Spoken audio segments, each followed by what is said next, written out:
Bueno, vamos a, como para romper el hielo hasta que lleguen algunas de las preguntas, para aprovechar que está Luis y que está Osvaldo aquí en el escenario, vamos a hacerle una pregunta económica al analista político y una política al economista, ¿sí? Cruzamos.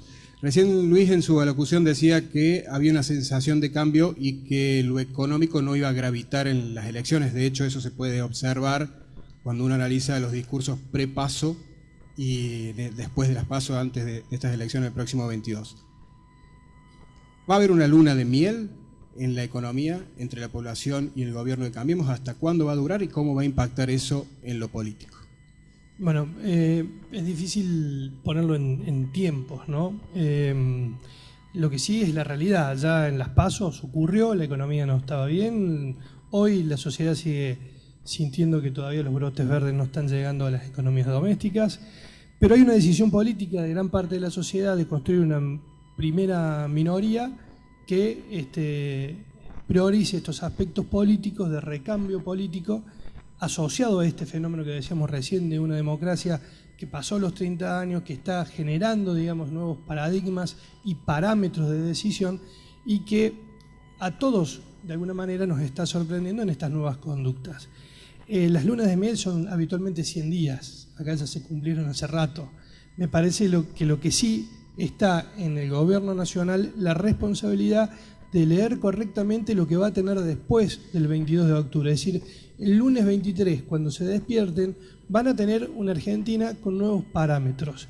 Y leer correctamente eso y no seguir jugando con el mismo esquema que los trajo hasta acá, va a ser importante plantearlo en estos términos, ¿sí? Verlo y administrarlo, porque probablemente esto que decíamos recién, que se cambie el punto de referencia y ya no sea solamente lo que pasó con Cristina, sino también lo que hicieron hasta acá, también a ellos les plantee tiempos mucho más cortos, es decir, empezaron jugando en una cancha de 11, pasaron a jugar en una cancha de 9 y hoy están en una cancha de 5, digamos, no tienen mucho margen, digamos, ¿no?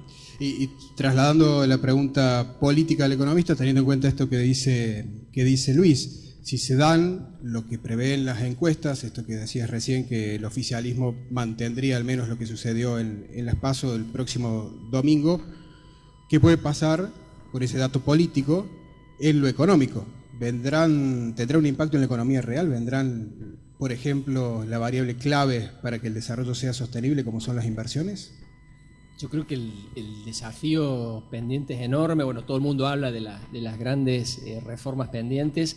Hay cosas que hay días para resolver, el vencimiento del impuesto al cheque, la demanda de la provincia de Buenos Aires, el nuevo presupuesto. Es decir, me parece que todo depende, digamos, de si somos capaces, a partir de este acto eleccionario, y como lo decía Luis, acá el oficialismo de ninguna manera va a tener mayoría.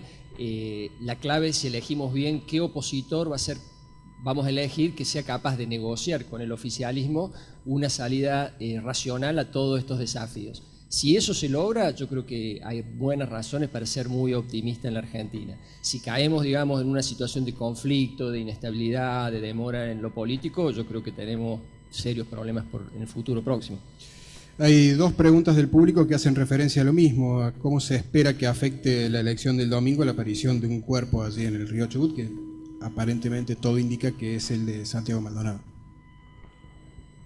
Bueno, de hecho ya impactó que el presidente haya tomado la decisión y haya tenido la iniciativa de suspender el acto de cierre mañana jueves acá en la ciudad de Córdoba.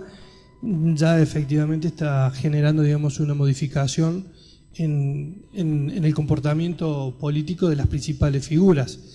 Hay que ver si esto alcanza y termina gravitando, convirtiéndose de categoría institucional por la gravedad que implica en términos de lo que, si se confirma esto, podría llegar a ocurrir, si pasa de la gravedad institucional, si toma categoría política y se alcanza para convertirse en una categoría electoral este domingo. Me parece que todavía no va a alcanzar para modificar nada porque esto es un tema que recién cambia de categoría. Hasta acá era una noticia más. Estaba entre las noticias del día que no estaba siendo de las principales. Y obviamente no venía generando ningún tipo de influencia en el desarrollo político ni en el posicionamiento político del oficialismo.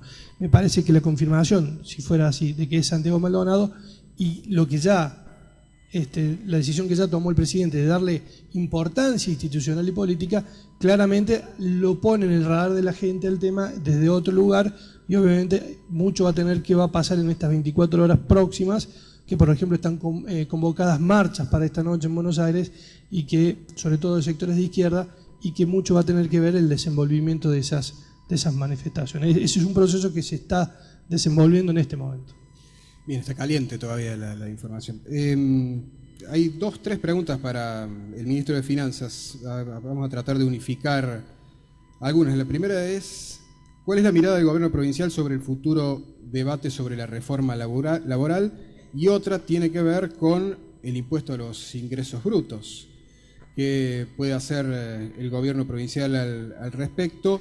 Teniendo en cuenta también que ya hay otras jurisdicciones que han dicho que iban a bajar, aunque sea levemente, ese tributo.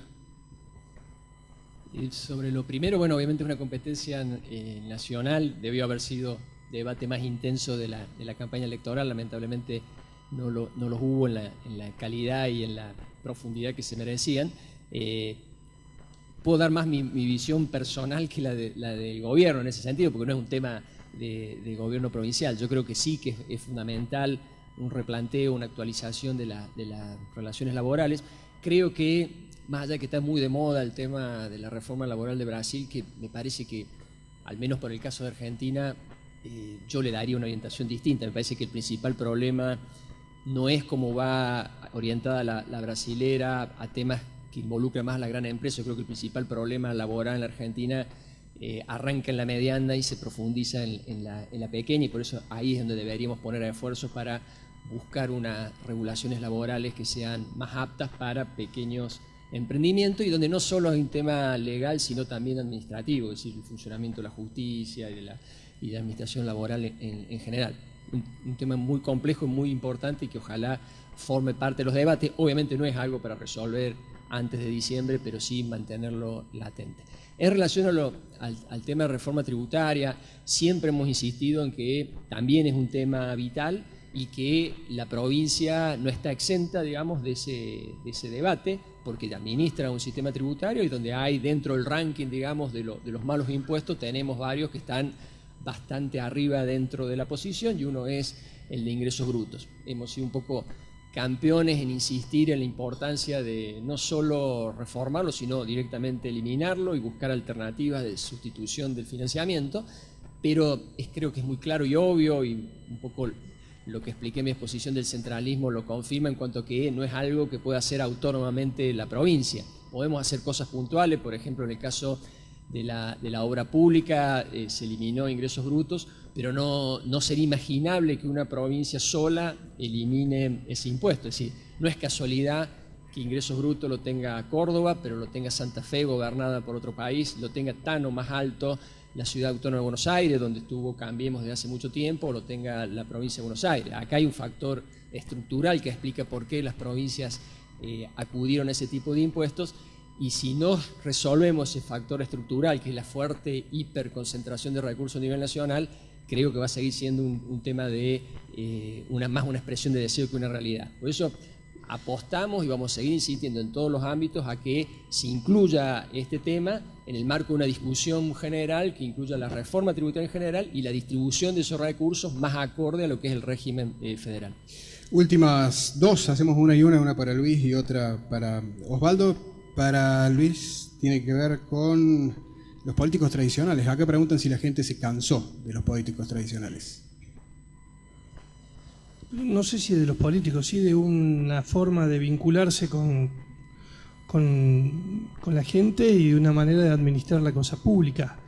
Me parece que es lo que está hoy en debate y que es transversal, porque no solamente alcanza la dirigencia política, sino que también alcanza las dirigencias gremiales, las dirigencias empresariales, las dirigencias sociales. Creo que está todo en debate, y que lo que está, vuelvo a insistir, en crisis o en discusión, es la generación de una nueva cultura política en la Argentina que tenga que ver mucho más con los temas que incumben a la sociedad que con otras cuestiones que por ahí no tienen que ver directamente con el futuro de la gente. Me parece que, y esto es lo que planteábamos al comienzo, es el gran desafío en el que estamos todos, los dirigentes gremiales, hace 30 años que están y están viendo cómo resuelven sus sucesiones. Nos sorprendemos porque después de 30 años el municipio, el gremio del municipio no tiene el mismo referente. Es decir, y es una noticia novedosa y visto desde otro lugar es un tema para discutirlo y observarlo, pero no por caerle, digamos, a este gremio en particular, porque es un fenómeno general. Está pasando lo mismo con, bueno, los partidos políticos fueron perdiendo gravitación en su capacidad de articular a sectores sociales. Los sectores empresariales también están repetidos en sus fórmulas y en sus formas de vincularse con la cosa pública, y también a ellos también se les está exigiendo una mirada distinta y un compromiso diferente en el involucramiento con la cosa de todos, entonces con la cosa pública, con lo que nos involucra a todos. Y esto me parece que es lo que está realmente en juego. No hay un cansancio con un sector en particular, hay un cansancio de cómo se vino, o un agotamiento, vamos a ponerlo en esos términos, de cómo se vino ejerciendo las distintas autoridades en los distintos ámbitos. Y eso está en crisis y hay que revisarlo. Interesante. Bueno, la última para el ministro Giordano, tiene varias, después se las doy al ministro y se las lleva a su casa, las lee esta noche. Me parece que voy a seleccionar esta porque es algo que me parece que llamó la atención a la audiencia. Le preguntan acá, ministro, si no cree arriesgado plantear similitudes con el caso catalán, siendo que este caso, el del proceso independentista de Cataluña, está poniendo en grave riesgo a la economía de esa región española. Sí, no quise trazar analogías ni mucho menos, lo que quise decir es que existe ese riesgo en la medida en que el centralismo se vuelva tan irritante como el que tenemos. Yo creo que eso genera un campo fértil para aventuras políticas de esta naturaleza que son tremendamente dañinas.